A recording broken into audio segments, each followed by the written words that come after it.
Avec le jury de Main en Vue, on a décidé de mettre en lumière également la série El Sardine de Zulika Tahar. C'est une série qui se passe dans une petite ville algérienne au bord de la mer, qui raconte l'histoire de ces 2 jeunes copines, qui veulent partir en exploration parce que il n'y a plus de sardines à pêcher. C'est aussi une histoire très intime de famille parce que la sœur du personnage principal se marie et elle a très envie de s'émanciper, elle a envie de partir et on se rend compte que c'est pas forcément OK, dans les traditions, dans ses traditions familiales, à elle.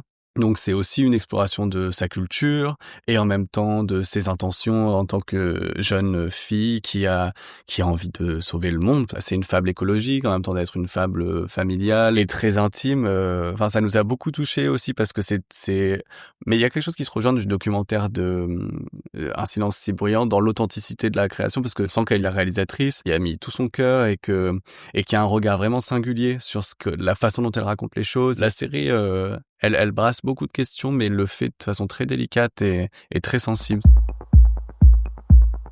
Ça me semblait, hyper important et hyper joyeux déjà de participer à cette aventure, quand Unifrance me l'a proposé, qu'on m'a parlé des différents membres, qui composaient le jury. Je crois que c'est important aussi qu'on soit tous d'univers un peu différents. On est un peu tous reliés d'une certaine façon, mais en même temps, on n'exerce pas exactement le même métier et en même temps, on se rend compte qu'on se rassemble, de façon générationnelle sur certaines œuvres, sur certains sujets qu'on a envie de mettre en avant. C'est pas au film de changer le monde, mais si nous, on peut permettre leur visibilité, leur accès aux spectateurs, et peut-être, un traitement un peu privilégié pour les films qui ont été choisis et sélectionnés, qui traitent de sujets hyper importants, hyper actuels, qui ont besoin de bouger, très concrètement. Je crois que c'est important et c'est pour ça que j'avais envie de participer à ce jury-là.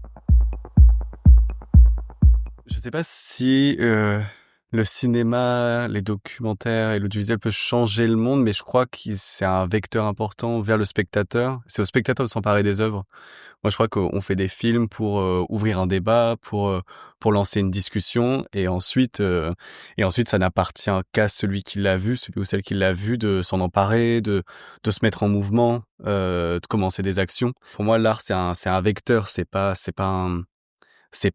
une arme, c'est un outil. C'est vrai que c'est une question que je me pose pas mal sur la nécessité de faire des films, particulièrement dans notre monde, en ce moment. Il faut plutôt se poser la question de qu'est-ce que le spectateur va en faire et pourquoi c'est important de lui montrer certaines images et de sensibiliser. Et ensuite, il y a que l'individu et le citoyen qui peut en faire quelque chose. Mais c'est un bon outil.